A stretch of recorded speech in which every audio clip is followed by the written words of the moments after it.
Hello friends, welcome to study mode 24/7। आज हम लोग एयरफोर्स बाय ग्रुप 2021 से रिलेटेड आज हम लोग एक प्रीवियस ईयर क्वेश्चन करने वाले हैं। ये प्रीवियस ईयर है जो कि 7 अप्रैल 2016 को एग्ज़ाम हुआ था, उनसे रिलेटेड ये क्वेश्चन है और सभी के सभी क्वेश्चन हैं जो कि मेमोरी बेस्ड हैं। हम लोग 2021 में 18 से 22 अप्रैल 2021 को हम लोग को एयरफोर्स का एग्ज़ाम होना है, ठीक है। तो उनसे जुड़े हुए जितने भी टॉपिक हैं वो हम लोग कवर करेंगे। साथ ही साथ हम लोग 1 से 14 तक प्रैक्टिस सेट और 1 से 5 तक जीके का मोस्ट इम्पोर्टेंट क्वेश्चन, साथ ही साथ 2 प्रीवियस ईयर 2014 और 2015 का प्रीवियस ईयर कर चुके हैं। अगर इन सभी का वीडियो आप लोग अभी तक नहीं देखा है तो देख लीजिएगा, इस वीडियो के डिस्क्रिप्शन बॉक्स में उन सभी का लिंक मिल जाएगा। तो चलिए आज हम लोग प्रीवियस ईयर 7/4/2016 का स्टार्ट करते हैं। इस सेशन स्टार्ट करने से पहले वीडियो को एक लाइक और शेयर जरूर कर दीजिएगा और अगर आप लोग चैनल पर नए आए हैं तो चैनल को सब्सक्राइब करके बेल आइकन को प्रेस कर लीजिए ताकि आप लोग को ऐसे ही न्यू वीडियो का नोटिफिकेशन मिलता रहे। तो चलिए क्वेश्चन की ओर बढ़ते हैं। क्वेश्चन कह रहा है, read the flowing passage carefully and answer of the question given below it in the context of the passage. Passage को ध्यानपूर्वक पढ़ना है और उनका सही सही जवाब देना है। तो देखिए, पैसेज को पढ़कर उनका आंसर देना मुश्किल थोड़ा है, उससे वीडियो लंबा हो जाएगा और ये पेचीदा हो जाएगा, तो देखने में आप लोग को मज़ा नहीं आएगा। तो हम लोग कम समय में सभी का सभी क्वेश्चन कवर करेंगे, ठीक है। तो सिर्फ पैसेज का क्वेश्चन आंसर करेंगे, बाकी जितने भी इंग्लिश हो गया या फिर रागा हो गया उनसे रिलेटेड उन सभी को आप लोग को फुल सॉल्यूशन दिया जाएगा। तो वीडियो में लास्ट तक बने रहिएगा। अब देखिए, फर्स्ट क्वेश्चन कह रहा, the author of the passage seems to be. तो इसका सही जवाब हो जाएंगे ए फोटोग्राफर। ऑप्शन नंबर 2 बिल्कुल सही जवाब है, ए फोटोग्राफर।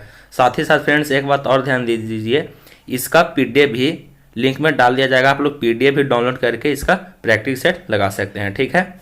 चलिए नेक्स्ट क्वेश्चन देखिए, कह रहा in others opinion a photograph is dead.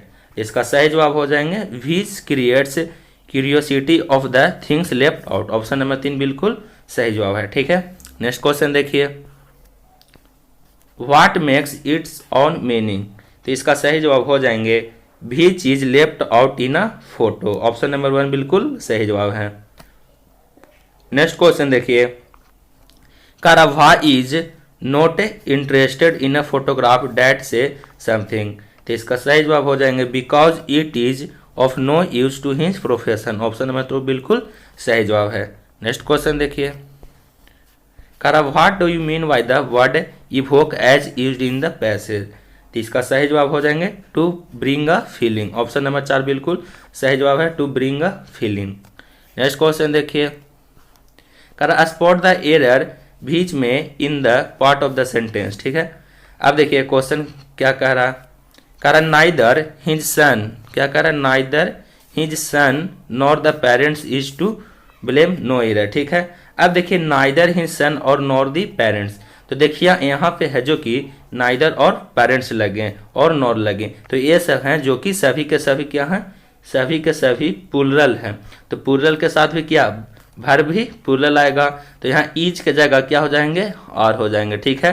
तो क्या हो जाएंगे, neither his son nor the parents are to blame.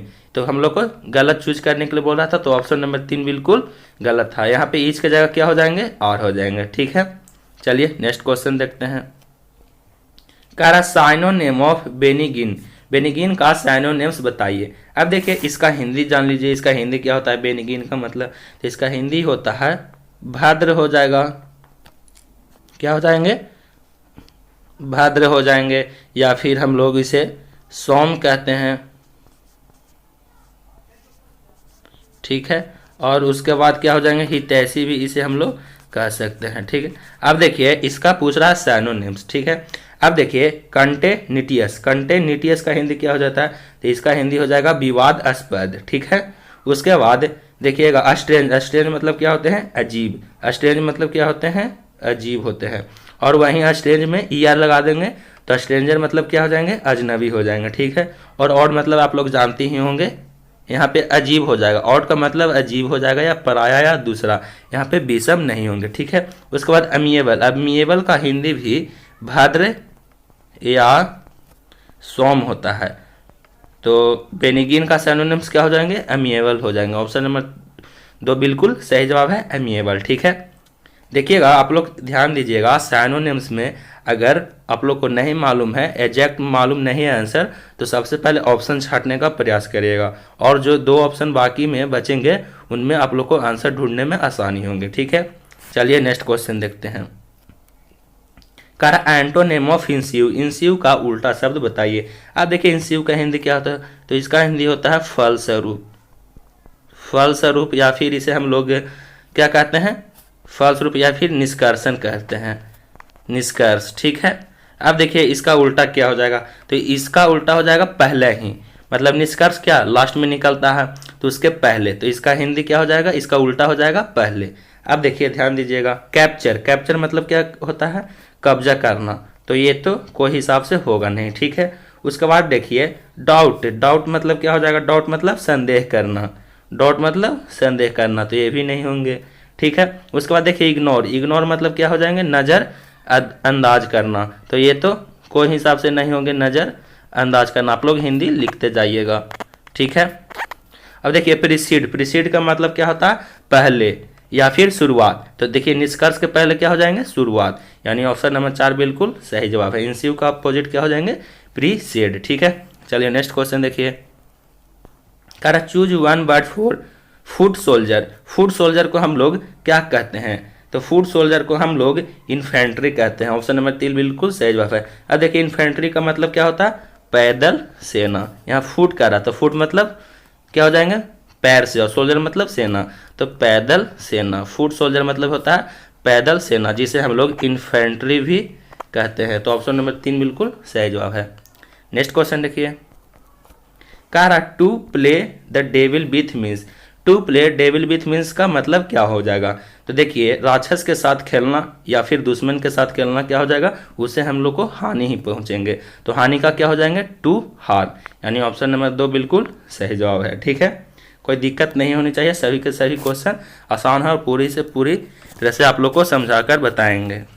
चलिए नेक्स्ट क्वेश्चन देखिए, car spot the miss spelled word, जो गलत लिखा हुआ है उसे चूज करिए, ठीक है। अब देखिए कॉन्ट्राइट का मीनिंग है जो कि बिल्कुल सही लिखा हुआ है, ठीक है। ट्रैवलसम, ट्रैवलसम का मीनिंग भी बिल्कुल सही लिखा हुआ है, ठीक है। मॉडल का मीनिंग भी बिल्कुल सही लिखा हुआ है। स्विंडल का मीनिंग है ये जो कि गलत लिखा हुआ था, तो हम लोग को गलत चूज करना था, तो ऑप्शन नंबर 4 बिल्कुल सही जवाब है। अब देखिए स्विंडल किस तरह से लिखाते हैं, तो स्विंडल का SWINDLE होता है, यहाँ DEL है, यहाँ क्या हो जाएंगे DLE, लास्ट में ई होता है, पहले ई नहीं लास्ट में ई होते हैं। अब देखिए इसका हिंदी क्या होता है, तो स्विंडल का हिंदी होता है ठग लेना, क्या होता है इसका हिंदी, ठग लेना, आप लोग लिख लीजिएगा या याद कर लीजिएगा। चलिए नेक्स्ट क्वेश्चन देखते हैं, कह रहा in the question below a sentence is split into 4 part, ठीक है। अब 4 पार्ट्स में लिखा हुआ उसको हम लोग को एक करके एक सेंटेंस बनाना है। तो देखिए सबसे पहले हम लोग सब्जेक्ट इसमें खोजेंगे, PQRS है, इसमें हम लोग क्या करेंगे, सबसे पहले हम लोग सब्जेक्ट खोजेंगे। तो देखिएगा सबसे पहले सब्जेक्ट ये देखिए, द श्री सेना गवर्नमेंट हैज प्लान, ये सब्जेक्ट के रूप में होगा, तो क्या हो जाएंगे, द श्री सेना गवर्नमेंट हैज प्लान। अब देखिए ऑप्शन में देखना है, क्यू से कोई ऑप्शन स्टार्ट है, तो देखिएगा ऑप्शन 1 स्टार्ट है, और देखिए और ऑप्शन 2, 4 में कहीं नहीं स्टार्ट है, तो हम लोग को सीधा 1 ऑप्शन पे टिक लगा देना, आगे नहीं देखना, क्योंकि टाइम भी कम रहता है, इसलिए हम लोग को कम समय में ज़्यादा से ज़्यादा मार्क्स अचीव करना है, ठीक है। तो क्या हो जाएंगे QSPR। देखिए द श्री सेना गवर्नमेंट हैज प्लान, ये सब्जेक्ट के रूप में है, तो इसके बाद होंगे जो भी सेंटेंस होंगे वो होंगे, लेकिन हम लोग को सिर्फ एक लाइन देखना है, उसके बाद हम लोग को टिक आउट कर देना है। तो ऑप्शन नंबर 1 बिल्कुल सही जवाब है। क्यू आगे होगा क्यू, उसके बाद क्या हो जाएंगे एस हो जाएंगे, उसके बाद पी, उसके बाद क्या हो जाएंगे आर हो जाएंगे, ठीक है, और एक सेंटेंस बन जाएंगे। चलिए नेक्स्ट क्वेश्चन देखते हैं, एडजेक्टिव ऑफ नेवर, नेवर का एडजेक्टिव बताइए। तो नेवर का एडजेक्टिव बनाते समय हम लोग क्या लगाते हैं, LY लगाते हैं। तो देखिए नेवर में LY लगा दीजिएगा तो क्या हो जाएंगे, नेवरली हो जाएंगे। ऑप्शन नंबर 4 बिल्कुल सही जवाब है। नेवरली का हिंदी क्या हो जाएगा, इसका हिंदी होता है दोस्ताना, ठीक है, दोस्ताना। चलिए नेक्स्ट क्वेश्चन देखिए, कह रहा past tense of choose, choose का पास्ट टेंस बताइए। तो चूज का पास्ट टेंस चोज होता है, CHOAC, ऑप्शन नंबर 2। और V3 क्या हो जाएंगे, चोजन हो जाएंगे, ठीक है। चलिए नेक्स्ट क्वेश्चन देखते हैं, कह रहा change the narration of the flowing, narration में बदलिए। He said what a fall, देखिए उसने कहा, उसने क्या गिरा। तो देखिए जब भी कोई भी गिरेगा तो हम लोग दुख व्यक्त करेंगे, तो क्या हो जाएंगे, he exclaim with sorrow. Surprise, surprise तो नहीं देंगे, और जॉय, जॉय तो खुशी तो होगा नहीं। तो देखिए हम लोग को सीधा सीधा आंसर क्या हो जाएगा, he exclaim with sorrow that it was a big fall, यानी ऑप्शन नंबर 1 बिल्कुल सही जवाब है, ठीक है। जब भी कोई व्यक्ति गिरेगा तो हम लोग दुखी के साथ ही कहेंगे कि वो बहुत जोर से गिर गया, ठीक है। तो क्या यहाँ पे सौरो लगा हुआ है, यानी ऑप्शन नंबर 1 बिल्कुल सही जवाब है। चलिए नेक्स्ट क्वेश्चन देखते हैं, आप लोग प्रयास करिएगा 20 से 30 सेकंड में सभी क्वेश्चन का आंसर देने का प्रयास करिएगा, क्योंकि वहाँ टोटल आप लोग को 45 मिनट दिए जाएंगे। 50 क्वेश्चन रहेंगे और आप लोग को 45 मिनट दिए जाएंगे, ठीक है। यानी 1 मिनट से भी कम रहेगा एक क्वेश्चन पर, तो आप लोग कम से कम समय में क्वेश्चन को टिक आउट करिएगा। चलिए नेक्स्ट क्वेश्चन देखते हैं अब, कह रहा change the voice of the flowing, I made him sing, ठीक है, आई मेड हिम सिंग। अब देखिए इसका पैसिव वॉइस बनाना है, तो क्या हो जाएगा, ही वाज, सबसे पहले क्या हो जाएंगे, ही वाज। देखिए हिम का क्या हो जाएंगे, ही, और उसके बाद क्या लगेंगे, he was made, he was made to sing, यानी ऑप्शन नंबर 3 बिल्कुल सही जवाब है। क्या हो जाएंगे, he was made to sing. चलिए नेक्स्ट क्वेश्चन देखते हैं, कह रहा विल यू वेट हेयर, खाली स्थान आई कम बैक, तुम यहाँ इंतजार करोगी, तुम यहाँ इंतजार करोगे या फिर करोगी, आई कम बैक, जब तक कि मैं ना आ जाऊं। तो जब तक का क्या मीनिंग होता है, अनटिल होता है। अनटिल मतलब क्या होता है, जब तक, ठीक है। तो ऑप्शन नंबर 4 बिल्कुल सही जवाब है, तुम यहाँ इंतजार करोगे या फिर करोगी जब तक मैं नहीं आ जाऊं, यानी अनटिल होंगे, ठीक है। चलिए नेक्स्ट क्वेश्चन देखते हैं, करा खाली स्थान आई am giving a party tomorrow, तो यहाँ पे क्या हो जाएगा, वेदर, यहाँ पे क्या हो जाएंगे, वेदर और नॉर इट रेन्स, जब तक पानी नहीं पड़ेंगे, ठीक है, या फिर पानी नहीं पड़ेंगे। तो ऑप्शन नंबर 3 बिल्कुल सही जवाब है, वेदर और nor it rains I am giving a party tomorrow. Next question देखिए, कह रहा दे वॉक फास्ट, खाली स्थान they should miss the train, उसे बहुत तेज चलना चाहिए, अन्यथा वह ट्रेन को मिस कर जाएगा या ट्रेन छूट जाएगा, ठीक है। तो इसका क्या हो जाएगा, लेस्ट, यहाँ पे क्या हो जाएंगे, lest. They walked fast lest they should miss the train. अब देखिए लेस्ट मतलब क्या हो, ऐसा ना हो कि उसे ट्रेन छूट जाए, ऐसा, लेस्ट का मतलब यहाँ पे क्या हो जाएगा, ऐसा ना हो कि उसे ट्रेन छूट जाए, ठीक है। तो क्या हो जाएंगे, लेस्ट हो जाएंगे, ऑप्शन नंबर 1 बिल्कुल सही जवाब है, ठीक है। नेक्स्ट क्वेश्चन देखिए, ईट स्मेल्ट खाली स्थान बाइन। अब देखिए जब भी बाइन हो तो उसके साथ क्या सुगंध आएंगे, तो दारू का सुगंध, यानी क्या हो जाएंगे, यहाँ पे ऑफ हो जाएंगे। दारू, शराब या फिर कुछ भी स्मोकिंग पदार्थ हो तो उसे क्या, स्मेल्ट ऑफ वाइन, मतलब शराब का सुगंध आ रहा है, यानी it smelt of wine, option number 4 बिल्कुल सही जवाब है, ठीक है। तो चलिए इंग्लिश के 20 क्वेश्चन हम लोग सॉल्व करेंगे। अब हम लोग रीजनिंग एंड जनरल एबिलिटी का क्वेश्चन सॉल्व करते हैं, ठीक है। नेक्स्ट क्वेश्चन देखिए, कह रहा हाफ गर्लफ्रेंड नामक पुस्तक के लेखक कौन है। तो हाफ गर्लफ्रेंड नामक पुस्तक के लेखक ये चेतन भगत हैं, ऑप्शन नंबर 1 बिल्कुल सही जवाब है। देखिए इनके मुख्य पुस्तक का नाम आप लोग को बताते हैं जो कि बहुत ही इंपॉर्टेंट है, तो देखिए लिख लीजिएगा आप लोग या फिर आप लोग याद कर लीजिएगा। चेतन भगत का और बुक का नाम वन इंडियन गर्ल है, वन इंडियन गर्ल फर्स्ट हो गया। सेकंड देख लीजिए, making India awesome, making India awesome.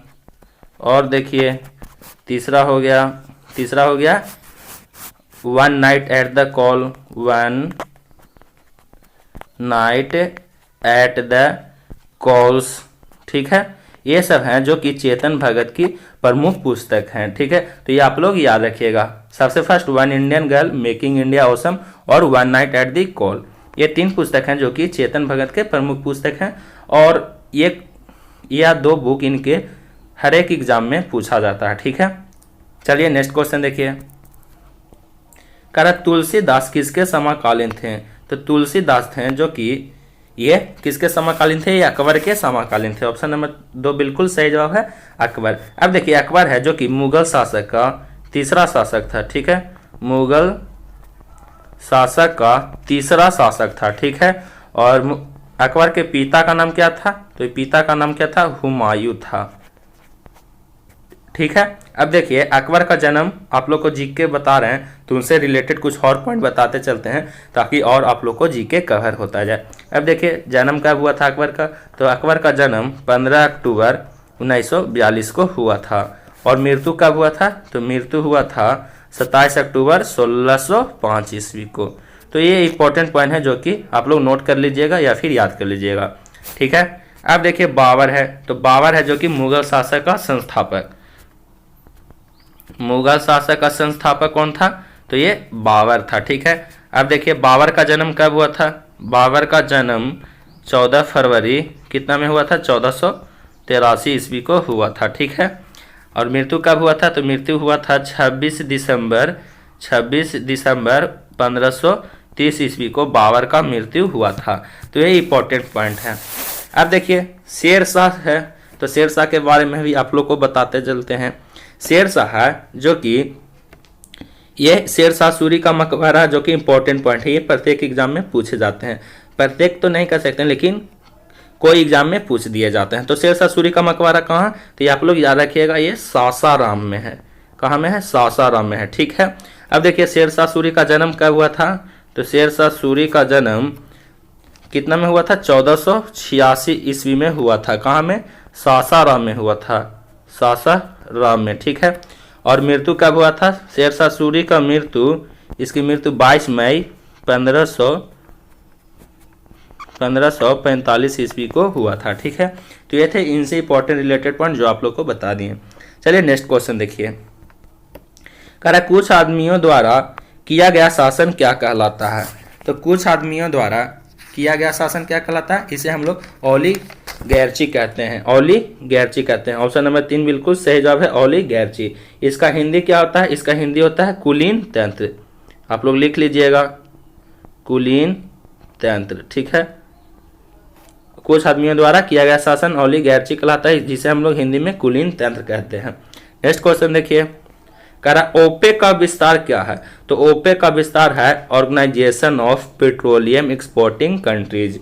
Option number 4 बिल्कुल सही जवाब है। इसका ये फुल फॉर्म है organisation of petroleum and exporting countries. अब देखिए ओपेक का मुख्यालय कहाँ? तो ये मुख्यालय है जो कि जेनेवा में स्थित है। सॉरी, ये ओपेक का मुख्यालय है जो कि वियना में स्थित है। वियना में स्थित है, और वियना है जो कि ऑस्ट्रिया की राजधानी है। ऑस्ट्रिया की राजधानी कहाँ है? ये वियना है। ठीक है, और ओपेक में कितने सदस्य है? तो ओपेक में ध्यान रखिएगा कुल 13 सदस्य हैं। ठीक है, चलिए नेक्स्ट क्वेश्चन देखते हैं। नेक्स्ट क्वेश्चन कह रहा है निम्न व्यंजक का आसान मान क्या होंगे? अब देखिए इसका मान निकालना है। देखिए 29,460 है, 29,460 और भागा कितना है? 2946। तो 1 बटे कितना हो जाएगा? 29। अब पॉइंट देखिए 46 है तो पॉइंट हटाकर हम लोग कितना 100 से ऊपर में गुना हो जाएगा। 29 46 हो जाएंगे और प्लस कितना हो जाएंगे? 295। अब 29 46 कितना बार कट जाएंगे? एक बार कट जाएंगे। ये सॉरी 29,460 है तो ये 10 बार कट जाएंगे, और 10 में 100 से गुना कर दीजिएगा तो कितना हो जाएगा? 1000। और 1000 में 295 जोड़ दीजिए तो कितना हो जाएगा? 1295। तो 1295 लगभग इसे हम लोग एक्यूरेट 1300 के बराबर लिख सकते हैं। तो ऑप्शन नंबर 3 बिल्कुल सही जवाब हो जाएंगे 1300। ठीक है, चलें नेक्स्ट क्वेश्चन देखिए।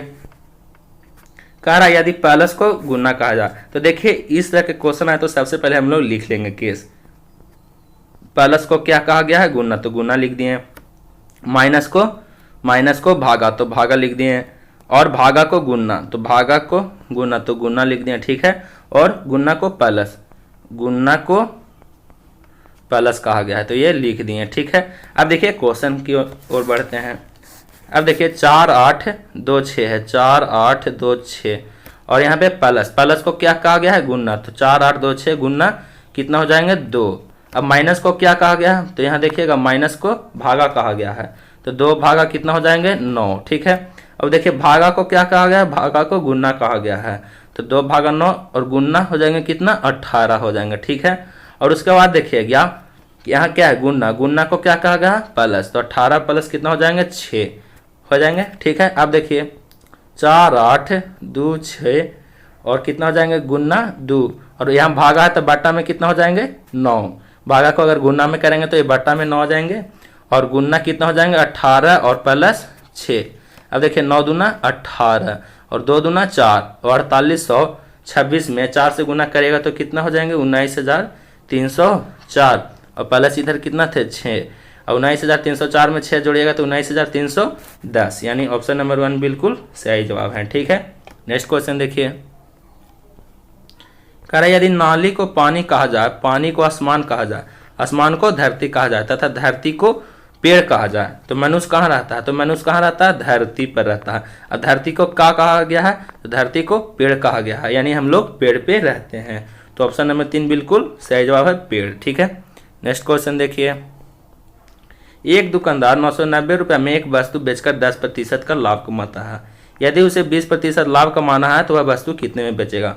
अब देखिए ये 990 है जो कि एसपी विक्रय मूल्य दिया हुआ है 990, और कितना का 10% का लाभ का कमाता है, यानी प्रॉफिट 10% दिया हुआ है, तो हम लोग यहाँ से सीपी क्रय मूल्य निकाल लेंगे, तो सीपी बराबर क्या हो जाएगा 990 गुने, देखिए सीपी हो तो क्या प्रॉफिट है जो कि जुटेगा, प्रॉफिट हमेशा क्या नीचे में रहेंगे, तो कितना हो जाएंगे 100, और 10% का लाभ होता है कितना हुआ 110, 1 शून्य से 1 शून्य कट जाएगा, 11 9 99, यानी 9 में 100 से गुना करेगा तो सीपी कितना आ गया 900 आ गए। अब देखिए कह रहे यदि उसे 20% लाभ कमाना हो तो वह वस्तु कितने में बेचे, सीपी मालूम है, यहाँ से हम लोग को कितना में बेचना है, यानी विक्रय मूल्य निकालने के लिए बोल रहा है, तो विक्रय मूल्य बराबर क्या हो जाएगा 900 गुना सीपी गुना यानी क्रय मूल्य गुना, अब कितना प्रतिशत का लाभ है 20% का, तो देखिएगा विक्रय मूल्य जब भी निकालिएगा तो लाभ ऊपर में रहता है, तो कितना का लाभ हुआ था 20, तो टोटल हो जाएंगे 120, और बटा में कितना नीचे 100, तो 200 से 200 कैंसिल, 12 से यानी 108 है, 108 पर कितना शून्य हो जाएंगे 1 शून्य, यानी टोटल 1080 रुपया विक्रय मूल्य आए, यानी ऑप्शन नंबर 4 बिल्कुल सही जवाब है 1080 रुपये, ठीक है। चलिए नेक्स्ट क्वेश्चन देखते हैं, कोई दिक्कत नहीं होनी चाहिए, अगर क्वेश्चन नहीं समझ में आया मैथ का तो वीडियो को एक बार फिर से बैक करिएगा और उसे दोबारा देख लीजिएगा। नेक्स्ट क्वेश्चन देखिए, कह रहा यदि कूट भाषा में टीनी को इतना लिखा जाए, बोर्ड को इतना, और तो उसी कूट भाषा में याटी को क्या लिखा जाएगा। देखिए याटी है, ठीक है, याटी को क्या लिखा जाएगा। अब देखिए बाई, बाई किस में है, तो बाई टीनी में देखिएगा लास्ट अक्षर बाई है, तो इसमें लास्ट अल्फाबेट देखना है, तो बाई है जो कि 2, तो यहाँ 2 लिख देंगे, ठीक है। अब देखिए ए है जो कि बोट में है, तीसरा अल्फाबेट है, और इसमें तीसरा अक्षर देखेंगे तो तीसरा अक्षर क्या है 9, तो कितना हो जाएंगे 2 9, ठीक है। अब देखिए टी किस में है, टी इसमें भी है और इसमें भी है, तो देखिएगा टी है जो कि कितना पर है लास्ट, इसमें अल्फाबेट है और इसमें लास्ट नंबर देखेंगे तो लास्ट नंबर कितना है 6, तो 2 9 6 हो गए, ठीक है। अब उसके बाद क्या है आई देखिएगा इसमें है, आई है इसमें दूसरा अल्फाबेट, तो इसमें हम लोग दूसरा नंबर देखेंगे, तो कितना हो गया आई है जो कि 4 के सामने है, तो 2 9 6 4, यानी ऑप्शन नंबर 1 बिल्कुल सही जवाब है 2 9 6 4 लिखाएंगे वाई टी ए को, ठीक है, कोई दिक्कत नहीं होनी चाहिए। चलिए नेक्स्ट क्वेश्चन देखते हैं, कह रहा यदि 2 बेलनों की ऊंचाई समान हो तथा उनकी त्रिज्याएं क्रमशः 2 सेंटीमीटर तथा 3 सेंटीमीटर हो तो उनके आयतनों का अनुपात क्या होगा, ठीक है। मान लीजिए फर्स्ट त्रिज्या दिया हुआ है, तो हम लोग मान लीजिए R1 बराबर 2 और R2 का मान कितना हो जाएंगे 3 हो जाएंगे, ठीक है। अब देखिए 2 बेलनों की ऊंचाई समान है, यानी स्मॉल एच बराबर कितना हो जाएंगे कैपिटल एच, दोनों एच का मान है जो कि समान है, ठीक है, तो कैपिटल एच बराबर कैपिटल एच लिख दीजिए, कोई दिक्कत नहीं होनी चाहिए। अब देखिए फर्स्ट बेलन का आयतन, तो फर्स्ट बेलन का वॉल्यूम बराबर क्या हो जाएंगे सेकेंड बेलन का वॉल्यूम, ठीक है। अब देखिए बेलन का आयतन क्या होता है पाई आर स्क्वायर एच, हम लोग R1 माने हैं, ठीक है, तो R1 कितना हो जाएगा R1 है जो कि 2 है, तो पाई R1 स्क्वायर एच, ठीक है, और इधर कितना हो जाएंगे, इधर हो जाएंगे पाई R2 स्क्वायर एच, देखिए, ठीक है। तो पूछ रहा है कि उसका रेशियो कितना है, तो यहाँ पे रेशियो का चिन्ह दे दीजिए। अब देखिए पाई से पाई क्या हो जाएंगे कैंसिल, एच से एच क्या हो जाएंगे कैंसिल, क्या बचेंगे R1 और R2 बचेंगे। R1 का मान कितना है 2 और R2 का मान कितना है 3, तो यहाँ R1 स्क्वायर है यानी 2 का स्क्वायर और रेशियो कितना हो जाएगा 3 का स्क्वायर, तो 2 का स्क्वायर करिएगा तो 4 और 3 का स्क्वायर करिएगा तो 9, तो 4:9 आएंगे, यानी ऑप्शन नंबर 2 बिल्कुल सही जवाब है 4:9। ठीक है, चलिए नेक्स्ट क्वेश्चन देखते हैं।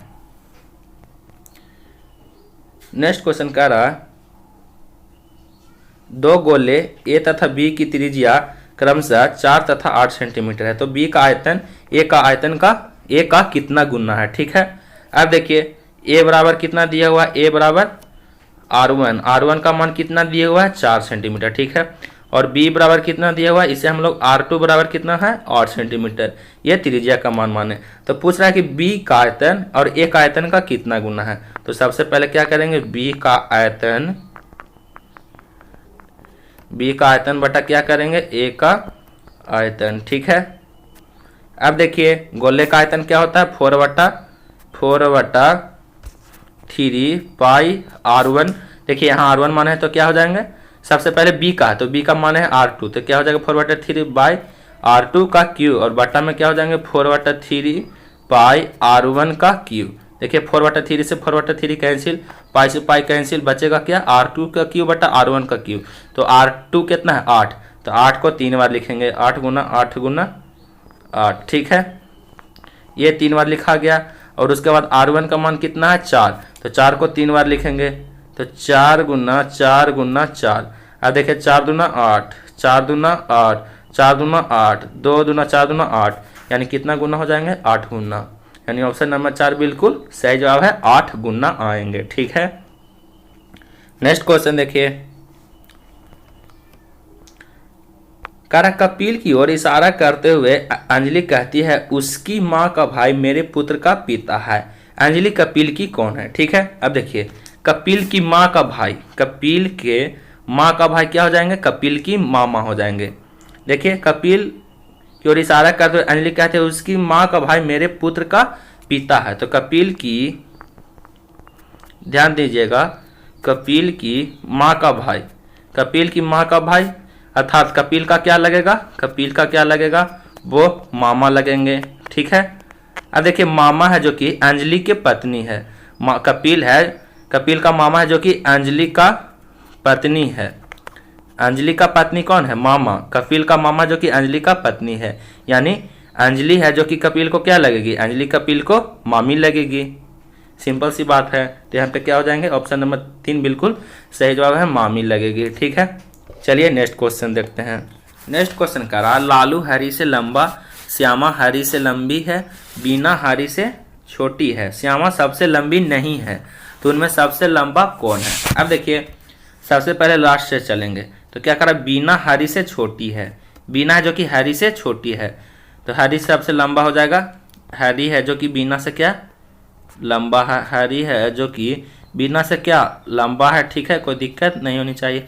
अब देखिए क्या कह रहा है, उसके बाद कह रहा श्यामा सबसे लंबी नहीं है, तो यानी इससे भी लंबी नहीं है, यानी हरी और बीना से वो बड़ी है, तो इधर क्या हो जाएगा श्यामा। ठीक है, अब कह रहा श्यामा है जो कि हरी से लंबी है, तो हरी से लंबी क्या हो गया श्यामा, और लालू है जो कि हरी से लंबा है, तो लालू है जो कि हरी से भी लंबा है। ठीक है, तो लालू सबसे आगे हो जाएंगे। तो पूछ रहा है क्वेश्चन में तो उनमें सबसे लंबा कौन है, तो सबसे लंबा कौन हुआ लालू हुआ, यानी ऑप्शन नंबर 2 बिल्कुल सही जवाब है लालू। ठीक है, नेक्स्ट क्वेश्चन देखिए, कह रहा ए तथा बी भाई हैं, तो सबसे पहले ए तथा बी को हम लोग भाई मान लेंगे, बी और ए भाई हैं। कह रहा ए की पत्नी सी है, ए की पत्नी सी है, तो ए का पत्नी सी है, तो सी लिख दिए। ठीक है, डी उसका पुत्र है, डी इसका पुत्र है, सी का पुत्र कौन है डी है। ठीक है, तो पूछ रहा है बी डी का कौन है। देखिए ए और बी भाई था, तो बी डी का संबंध क्या है, और ए सी की पत्नी है, यानी ए इसका बेटा हुआ और बी और ए भाई है, तो बी डी का क्या रिलेशन हो जाएगा चाचा और भतीजा का। तो यहाँ ऑप्शन नंबर 1 बिल्कुल सही जवाब हो जाएंगे, डी है जो कि बी का भतीजा है और बी है जो कि चाचा है, तो ऑप्शन नंबर 1 बिल्कुल सही जवाब है। ठीक है, कोई दिक्कत नहीं होनी चाहिए। चलिए नेक्स्ट क्वेश्चन देखते हैं। नेक्स्ट क्वेश्चन कह रहा चार लगातार संख्याओं ए बी सी डी तथा डी का औसत 22.5 है, तो ए तथा डी का गुणज क्या होगा। अब देखिए चार लगातार संख्या हम लोग ए बी सी डी दिया हुआ है। मान लीजिए पहला संख्या x है, b का संख्या मान लेंगे x+1, c का संख्या मान लेंगे x+2 क्योंकि ये लगातार है, और d की संख्या कितना मान लेंगे x+3। और कह रहा है ए बी सी डी का औसत कितना है 22.5, तो सभी का औसत क्या करेंगे जोड़ देंगे, तो x+1 plus x+2 plus x+3 बराबर कितना हो जाएगा 22.5। अब देखिए जब औसत का रहा तो जितना संख्या होगा उसे टोटल में गुना हो जाएंगे, तो संख्या कितने थे 4, तो यहाँ 22.5 में 4 से गुना करेंगे। अब देखिए x 2x 3x और एक 4x, 4x plus 2 3 3 3 6, 4x plus 6 बराबर कितना हो जाएगा 22.5 में 4 से गुना करिएगा तो कितना हो जाएंगे ये 90 हो जाएंगे। अब देखिए प्लस 6 है तो इसको ये साइड करिएगा तो ये -6 हो जाएंगे, तो 4x बराबर 90 माइनस 6 यानी 4x बराबर कितना आ जाएंगे 84, तो 4 से 21 को 84 यानी x का मान कितना आया, x का मान आया 21। ठीक है, तो कह रहा ए और डी का गुणज, ए कितना है a x है, तो a का मान कितना हो गया 21। ठीक है, और d कितना माने थे x+3, तो 21 + 3 कितना हो जाएंगे 24, और इसका गुना कर रहा था 21 में 24 से गुना कर दीजिए, तो 21 में 24 से गुना करिएगा तो कितना हो जाएंगे ये 504 हो जाएंगे, जो कि ऑप्शन में नहीं है, तो ऑप्शन नंबर 4 बिल्कुल सही जवाब हो जाएगा, इनमें से कोई नहीं। इसका सही जवाब कितना आया 504 आया। ठीक है, चलिए नेक्स्ट क्वेश्चन देखते हैं। कह रहा है 1 से 30 तक 7 से विभाजित परंतु 3 से अविभाजित संख्याएं कितनी है। अब देखिए 7 से 1 से 30 तक, तो 1 हो गया 7 जो कि 7 से विभाजित है, 14 भी 7 से विभाजित है, 21 भी विभाजित है और 28 भी विभाजित है, 30 तक है, तो इसके बाद क्या हो जाएंगे 7 × 5 = 35, 30 तक ही हम लोग को कह रहा, तो 28 तक है जो कि ये 7 से पूर्ण रूप से विभाजित है। कह रहा परंतु 3 से विभाजित नहीं हो, तो देखिए 7 तो 3 से विभाजित नहीं होगा, 14 भी नहीं होगा 3 से, 28 भी नहीं होगा, 21 है जो कि 3 से विभाजित हो जाएगा, तो ये संख्या हट जाएंगे। तो पूछ रहा कि अब कितनी संख्याएं बचेगी, तो अब 1 और 1 2 और 1 3 यानी अब टोटल 3 संख्या बचेगी, और वो संख्या है 7 14 और 28, तो ऑप्शन नंबर 2 बिल्कुल सही जवाब हो जाएंगे। अब टोटल 3 संख्याएं बचेगी। ठीक है, नेक्स्ट क्वेश्चन देखिए। कह रहा यदि 3 के पावर x + 8 बराबर 27 के पावर 2x + 1 हो तो x का मान निकालिए। देखिए 3 के पावर x + 8 बराबर कितना कर रहा है 27 के पावर 2x + 1। अब देखिए 3 के पावर x + 8, 27 को हम लोग 3 के पावर 3 लिख सकते हैं, 3 3 9 3 27, 3 का पावर 3 करेगा तो कितना 27, और ऊपर में कितना है 2x + 1, तो 2x + 1 लिख दीजिए। अब देखिए दोनों का बेस सेम है तो पावर भी क्या हो जाएंगे सेम हो जाएंगे, तो x + 8 बराबर क्या हो जाएंगे 3 × 2x + 1। ठीक है, कोई दिक्कत नहीं होनी चाहिए। x + 8 बराबर कितना हो जाएगा 3 में 2x + 1 से गुना कर दिया तो 3 दूना 6x और +3। ठीक है, अब देखिए यहाँ x को वो साइड ले जाइए, तो 6x में से x घटाइएगा तो 5x, और 8 में से 3 घटाइएगा तो 5, तो 5 से 5 कैंसिल, यानी x का मान कितना आया 1 मान आया, तो ऑप्शन नंबर 4 बिल्कुल सही जवाब हो जाएंगे, इनमें से कोई नहीं, क्योंकि हम लोग का आंसर 1 आ रहा और 1 है जो कि कोई ऑप्शन में नहीं है। ठीक है, चलिए नेक्स्ट क्वेश्चन देखिए। कह रहा वर्ष 2007 के कैलेंडर जैसा अंक किस वर्ष में है। ठीक है, अब देखिए 2007 से हम ऑड डेज गिनेंगे, 2007 से हम लोग ऑड डेज गिनेंगे, और जब ऑड डेज शून्य हो जाएगा, जब ऑड डेज हम लोग का क्या हो जाएंगे शून्य हो जाएगा, वहीं हमारा अभिष्ट वर्ष होगा। तो इसलिए वर्ष 2018 में ऐसा होगा जब ऑड डेज कितना हो जाएंगे शून्य हो जाएंगे, तो ऑप्शन नंबर 4 बिल्कुल सही जवाब है। ठीक है, नेक्स्ट क्वेश्चन देखिए। कह रहा 5:15 पर घड़ी की दोनों सुइयों के बीच का कोण क्या होगा। देखिए एक घड़ी का फिगर पार लेते हैं, यहाँ 12 6 3 और यहाँ 9। ठीक है, अब देखिए घड़ी की सुइयाँ 5:15, तो यहाँ कितना हो जाएंगे 4 1 5, तो यहाँ 5:15 यानी बड़ा सुई 3 पर, मिनट वाला सुई 3 पर होंगे। अब देखिए 12 बजे की स्थिति में सुई का कोण कितना हो जाएगा, 12 बजे की स्थिति में सुई का कोण कितना हो जाएगा 15 और गुना 6, टोटल कितना हो जाएंगे 90 डिग्री हो जाएंगे। 12 बजे की स्थिति में टोटल 90 डिग्री हो जाएंगे। अब देखिए 12 बजे की स्थिति से घंटे के सुई का कोण, ठीक है, घंटे के सुई का कोण तो कितना हो जाएंगे 25 और गुना कितना हो जाएंगे 6, 25 गुना 6 और प्लस कितना हो जाएंगे टोटल 30 डिग्री का कोण बनेगा तो 30/60 और गुना कितना 15, यहाँ 15 मिनट पर है तो कितना गुना किए 15। अब देखिए 30 दूना 60 और 15 में 2 से भाग दीजिएगा तो 7.5, तो 150 में 7.5 जोड़ दीजिए तो कितना हो जाएगा 157.5।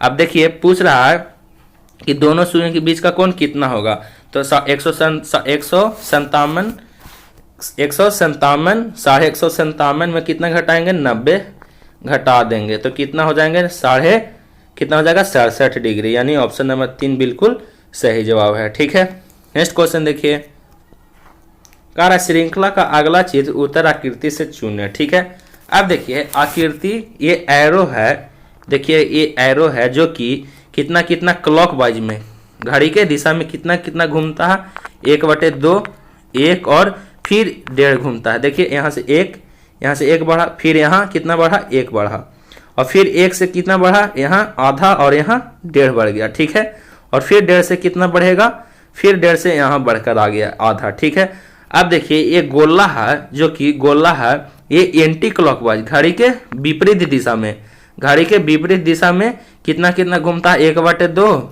1 और फिर 1.5 बढ़ जाता है तो 1.5 बढ़ेगा। तो उसी प्रकार से अगला चित्र में क्या आ जाएंगे, तो अगला चित्र में देखिएगा ये है वो है जो कि देखिए यहाँ ये गोला है, ये गोला कहाँ जाएंगे, ये गोला है जो कि कितना बढ़ेंगे 1 बढ़ेंगे तो कितना गोला आ जाएंगे कहाँ पे, एक गोला आ जाएंगे यहाँ पे, ये स्क्वायर में गोला यहाँ पे आ जाएंगे। ठीक है, अब देखिए ये एरो है जो कि कितना 1/2 1 और 1.5 बढ़ा तो फिर कितना बढ़ेगा 1 बढ़ेगा तो ये कहाँ पे आ जाएंगे, ये गोला ये एरो आ जाएंगे यहाँ पे आ जाएंगे।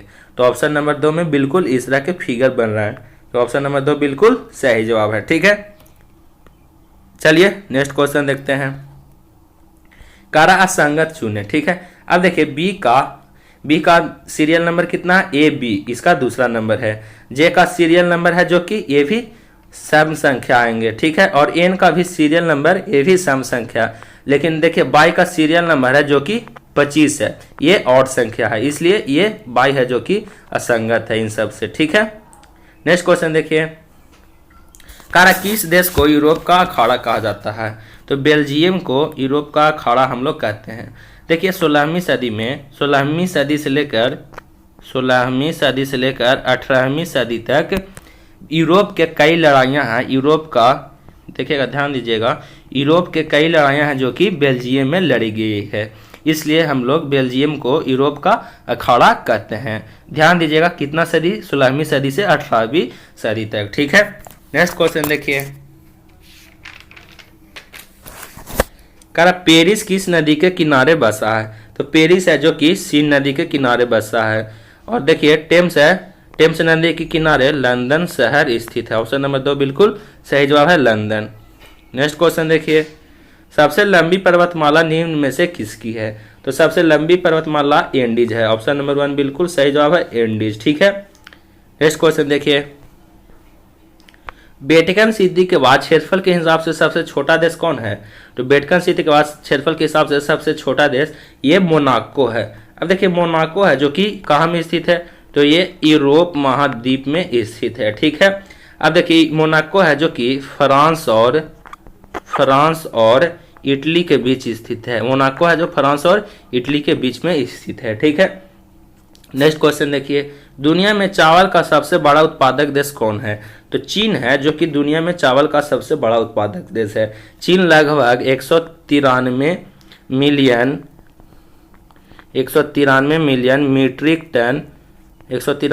मीट्रिक टन है जो कि जिसका कुल भाग पूरे विश्व में ये 35% चावल है जो कि सिर्फ चीन उपजाता है। ठीक है, ये ध्यान दीजिएगा कितना million tonne, 193 million metric tonne. ठीक है, नेक्स्ट क्वेश्चन देखिए, करा चंद्र प्रभा अभ्यारण्य कहाँ में स्थित है, तो ये वाराणसी में स्थित है। चंद्र प्रभा अभ्यारण्य है जो कि ये वाराणसी में स्थित है, वाराणसी यूपी में एक शहर है। ठीक है, नेक्स्ट क्वेश्चन देखिए, विश्व मानवाधिकार दिवस कब मनाया जाता है, तो विश्व मानवाधिकार दिवस ये 10 दिसंबर को मनाया जाता है। और 1 दिसंबर को विश्व एड्स दिवस मनाया जाता है।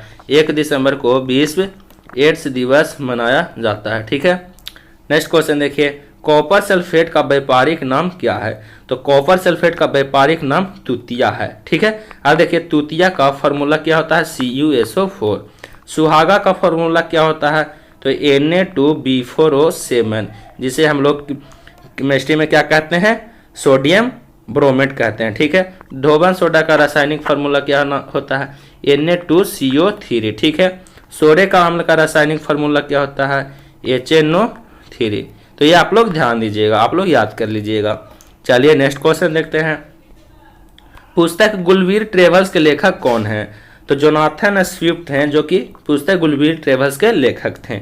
ठीक है, तो देखिए हम लोग प्रीवियस ईयर 2016 का एक प्रीवियस ईयर हम लोग टोटल कवर कर लिए हैं। अगर वीडियो पसंद आएगा तो एक लाइक जरूर कर दीजिएगा और इसे अपने 10 फ्रेंड के साथ जरूर शेयर करिएगा और चैनल को सब्सक्राइब करना नहीं भूलिएगा। धन्यवाद।